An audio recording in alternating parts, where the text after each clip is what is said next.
Recentemente, foi publicado no site da Veja, da Exame e da Infomoney que um trio de pesquisadores brasileiros resolveram uma análise corporal que está revolucionando a forma como as pessoas enfrentam e resolvem os seus problemas desenvolvendo essa ferramenta. Eu vou te explicar nesse vídeo, de forma bem resumida, como foi que a sua mente, o seu corpo, se desenvolveram em um processo paralelo de 5 etapas durante a mielinização do seu sistema nervoso, que começou quando você ainda estava no útero da sua mãe e só terminou quando você tinha mais ou menos 5 anos de idade. Eu vou fazer um resumo desse processo e enquanto eu vou explicando, eu quero que você puxe na sua memória ou nas suas histórias que você ouviu como foi cada uma das 5 etapas da sua vida lá na primeira infância. E observe bem as 5 sensações básicas que ficaram registradas no seu sistema nervoso, tentando identificar qual delas você sente e evita com mais intensidade.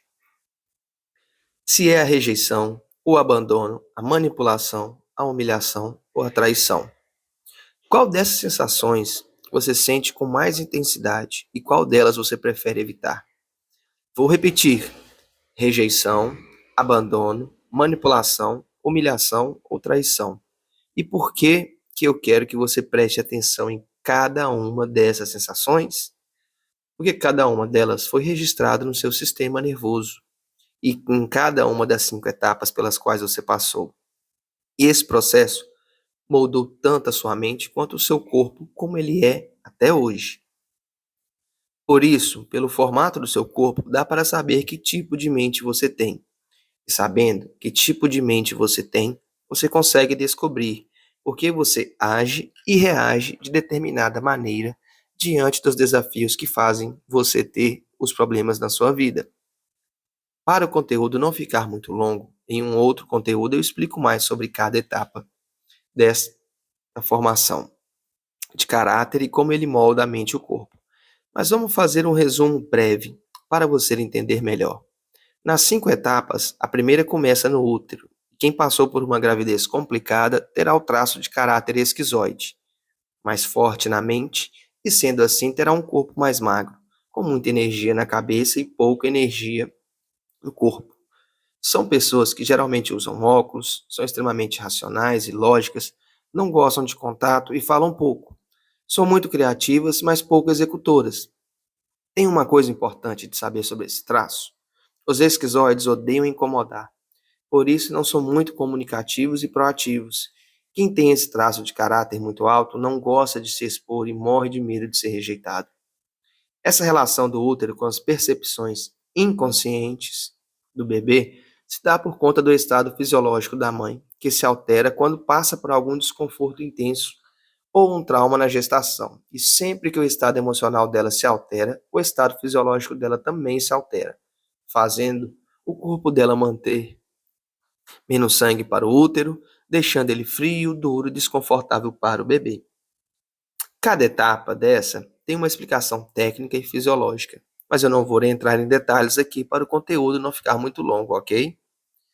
Vamos para a segunda etapa, que é quando a criança nasce, sai do útero e vai para a fase de amamentação. E quem passou por essa fase mamando de menos tem um traço de caráter oral mais alto, que vai dar para o corpo um formato mais arredondado, muitas vezes com aspectos infantis e um olhar que conecta muito. São pessoas extremamente comunicativas. O nome oral é bem sugestivo. Adoram contato com as pessoas, não conseguem ficar sozinhas muito tempo, são pessoas extremamente sentimentais e morrem de medo de serem abandonadas. A terceira etapa da mielinização da coluna forma o terceiro traço de caráter e eu não quero que você se assuste com o nome. O traço de caráter é chamado de psicopata, não aqueles que você viu nos filmes e nas novelas, é apenas o nome científico. Se forma quando a criança já tem controle da parte superior do tronco. Ela já controla bem o tronco, mas ainda não controla bem as pernas, porque a mielinização da medula ainda não desceu o suficiente. Quem tem muito desse traço de caráter vai ter o corpo em forma de triângulo invertido, maior em cima e menor embaixo. Até o rosto fica triangular, queixos mais pontudos. São pessoas extremamente articuladas, gostam de negociar, liderar e criar planos, mas não são pessoas executoras. Eles preferem que os outros façam por eles. Eles mandam muito e realizam pouco. Outra característica importante para a mente desse tipo de pessoa é que as pessoas mais frias e não mostram sentimentos e têm muita facilidade em se interessar pelos dos outros. Eles não têm essa facilidade de se interessar. O grande medo dos psicopatas é de se sentirem manipulados ou usados por outras pessoas. Já está se identificando aí? Lembre-se de não ficar tentando entender outras pessoas como o seu companheiro ou sua companheira. Concentre-se em você por enquanto.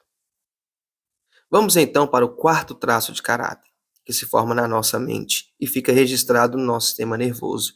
Enquanto o corpo se desenvolve, o traço de caráter é o masoquista. Também não é aquele dos filmes. Ele se forma durante a fase de desfraude, quando a criança ainda não tem o controle do esfíncter anal e se sente humilhada por fazer cocô nas calças e receber uma bronca ou uma reprovação na frente de outras pessoas. Pessoas com traço de caráter masoquista muito alto têm um formato do corpo mais quadrado, preparando-se para suportar peso e guardar coisas dentro de si. Elas têm o formato do bumbum bem amassadinho e trancado. Em muitos casos, trancado com tanta força que faz com que os pés se abram quando a pessoa fica parada. Tudo isso para evitar, entre aspas, fazer merda.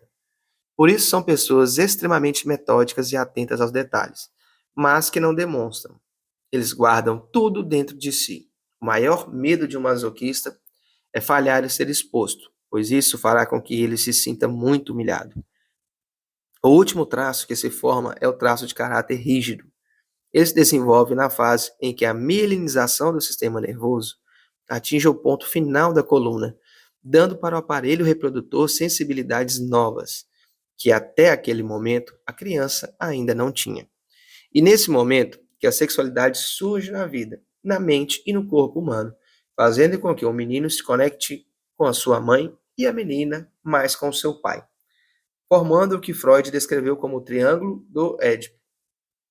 Pessoas com esse traço de caráter evidente desenvolvem um corpo e uma mente extremamente competitivos. Menina perdeu seu primeiro grande amor, que era o seu pai, para a sua mãe, e o menino perdeu para o seu pai. Por isso o corpo e a mente ficam tão competitivos. E como esse traço se forma no surgimento da sexualidade, o corpo ganha formas e aspectos muito atraentes, por sua vez, fazem com que a pessoa seja muito exigente. Com esse traço, se desenvolveu uma relação triangular, onde a criança tentava formar um par com quem já tinha, seu pai e sua mãe, na vida, na carreira e nos negócios. Pessoas assim se dividem sempre e têm muita dificuldade de focar em uma única coisa, o que no caso da transição de carreira atrapalha ainda mais. Quem tem o traço de caráter rígido muito alto vive com medo de ser traído, trocado ou excluído das relações. O trio que criou essa técnica desenvolveu uma ferramenta que saiu na mídia como uma ferramenta revolucionária. São os fundadores da empresa chamado O Corpo Explica.